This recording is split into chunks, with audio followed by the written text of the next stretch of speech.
In the dense forests of Washington, a killer left behind a chilling signature: tube socks twisted around his victims' heads like a riddle carved in cotton. Thousands of miles away in the quiet suburbs of Melbourne, a masked predator stalked children, vanishing without a trace, except for a single sock mask left behind. 2 continents, 2 decades apart, 2 cases that baffled the world. But what if they're connected? Or are these just the echoes of monsters who learned to disappear? Press play if you dare to find out.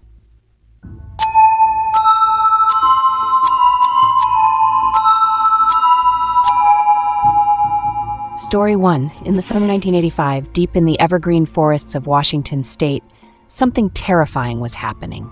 Something no one could explain and no one could stop. It started with a couple who vanished during a quiet camping trip. Then, 4 months later, another couple went missing in nearly the same area. The only clue linking them? A tube sock found in both crime scenes, tied in a distinctive manner, and creating a connection between 2 separate incidents that couldn't be ignored. To this day, no one knows for sure who committed these murders. But what we do know is disturbing. This is the story of the tube sock killings, one of the most chilling, unsolved mysteries in Pacific Northwest history. Stephen Harkins was 27, Ruth Cooper, 42. They lived in Tacoma, Washington, and were studying to become machinists at a local vocational school. On August 10, 1985, they packed up their gear, brought along their dog, and headed into the woods near Tula Lake for a weekend camping trip. But by Monday, they hadn't come back, and no one could reach them. Their families, worried, contacted police. A search began. 4 days later, hikers stumbled across a remote campsite. There, lying inside a sleeping bag, was Stephen. He'd been shot in the head, execution style, while he slept. Just a few feet away, their dog had also been shot and killed. But there was no sign of Ruth. Weeks passed. Then, on October 26th, over 2 months later, a hiker near Hearts Lake discovered a human skull. It was Ruth.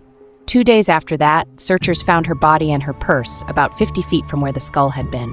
She'd been shot in the abdomen, and around her neck was a tube sock, tied tight like a ligature. The killer hadn't just murdered, they had staged something, and no one knew why. 4 months later, December 12, 1985, Mike Reamer, 36, and Diana Robertson, 21, left their Tacoma home with their 2-year-old daughter, Crystal. They were headed into the woods near Pierce County to search for a Christmas tree, and for Mike to check on his animal traps. He was a roofer by trade, but also a part-time fur trapper. Then, later that same day, over 30 miles away, customers outside a Kmart in Spanaway spotted something strange. A toddler, wandering alone in the cold. It was Crystal. She was placed in temporary foster care until 2 days later when her grandmother recognized her face on the news. Crystal was somehow far away from where she and her parents had started their day together. She was scared, alone, and confused. How did she get there? Where were her parents? When police asked the little girl where her mother was, she said something that would haunt investigators for years. Mommy's in the trees. Mike and Diana were gone. A massive search began. Friends, family, police. Even Mike's best friend scoured the backwoods of Washington by car and helicopter. But it wasn't until February, 2 months later, that someone walking their dog near LB, Washington, stumbled upon a body. It was Diana Robertson.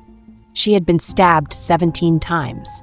A tube sock was tied tightly around her neck, the exact same detail from Ruth Cooper's murder, connecting the 2 cases in a very distinct detail such as this. Nearby, police found Mike's truck. Inside the cab was an envelope. Written on it were 4 haunting words: "I love you, Diana." Diana's mother said it looked like Mike's handwriting. But when the FBI tested it, the results came back inconclusive. Even stranger, blood was found on the front seat, but it had degraded too much to identify a blood type. All they could confirm was that it was human. Mike was still missing. There were still so many unanswered questions. What was the meaning of the tube sock being used identically in these 2 separate murders months apart? Was this the work of one person? Was it a bizarre coincidence? There were simply too many questions still without answers, and one of those being, where was Mike? At this point, police were split between 2 chilling possibilities. Either a serial killer was operating in the forests of Pierce and Lewis counties, or Mike Reamer was the killer. and then disappeared to avoid capture. And there was reason to suspect him. According to Diana's sister, Darlene Robertson, Mike had a history of domestic violence. She has reportedly said that he beat her up often and that he blamed her for everything. He'd twist things around, accuse her of cheating, when he was actually the one being unfaithful in their relationship. But then something happened that threw all of that into question, but it would be many, many years later. In March of 2011, over 25 years after Diana's murder, hikers found something in the woods not far from where her body had been discovered, a partial human skull. Dental records confirmed it was Mike Reamer. There were no other remains, no clear signs of how he died. But one thing was certain, he hadn't been hiding, he hadn't escaped, he was dead too. And just like that, the case grew even colder. 2 couples, 4 victims. One disturbing detail repeated. A tube sock tied around the neck. Is that the calling card of a serial killer? A bizarre coincidence? Or something else entirely? No one knows who killed Stephen Harkins, Ruth Cooper, Diana Robertson, or Mike Reamer. No one knows what really happened in those woods, and maybe no one ever will, but someone does. Someone out there knows the truth. If you have any information about these murders, contact local authorities. It's been decades, but justice doesn't have an expiration date. Story 2. In the quiet northern and eastern suburbs of Melbourne, Australia, a nightmare unfolded. Between 1987 and 1993, a serial offender targeting children, known only as Mr. Cruel, unleashed terror on families, leaving behind a trail of trauma and unanswered questions. His crimes, brutal, calculated, and shrouded in mystery, remain unsolved to this day. This is the chilling story of Mr. Cruel, a phantom who turned ordinary neighborhoods into hunting grounds. On May 27, 1987, 13-year-old Sharon Wills was abducted from her home in Balwyn North, a leafy suburb east of Melbourne. She had been watching TV when a masked intruder stormed in, tied her up, and dragged her to a nearby park. There, he essayed her before fleeing.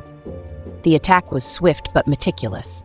Sharon survived, but her description of the assailant, a man in a balaclava, gloves, and a distinctive sock mask, offered little to go on. Detectives scoured the neighborhood, but the trail went cold.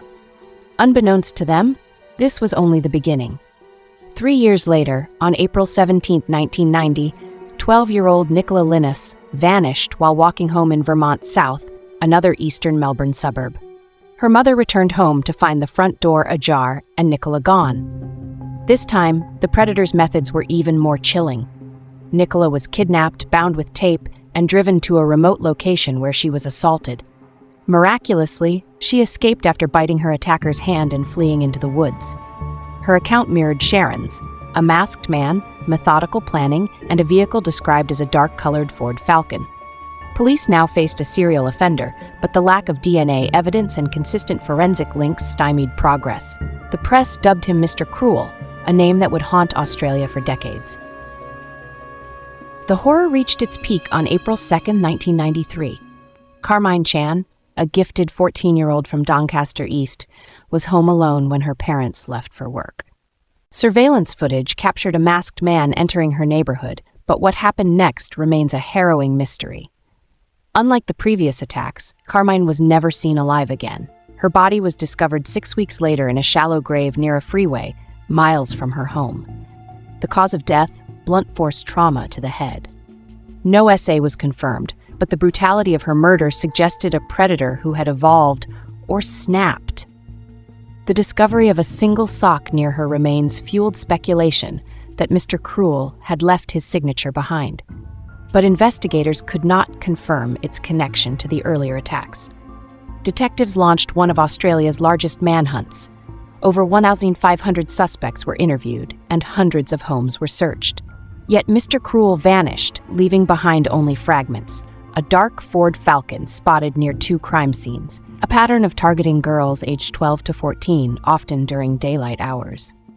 A preference for suburban cul-de-sacs where homes were isolated but accessible.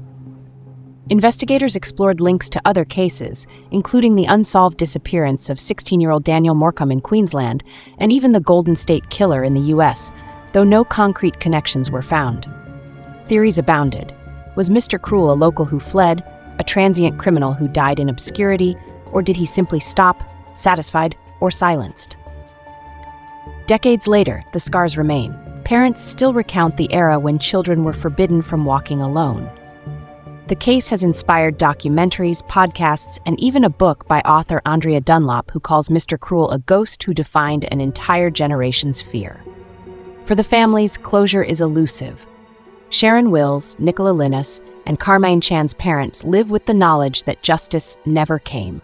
As one detective lamented, "We never found him because he was smart enough to leave no trace, except the damage he did." To this day, Cruel remains Australia's most notorious unsolved predator. His identity is a mystery, his fate unknown. But in the quiet corners of Melbourne's suburbs, his shadow lingers, a reminder that some monsters walk among us unseen. Thank you so much for watching. If you found these cases to be compelling, please like and subscribe for more deep dives into true crime cases like these and more. Until next time, please stay safe out there, and as always, stay curious.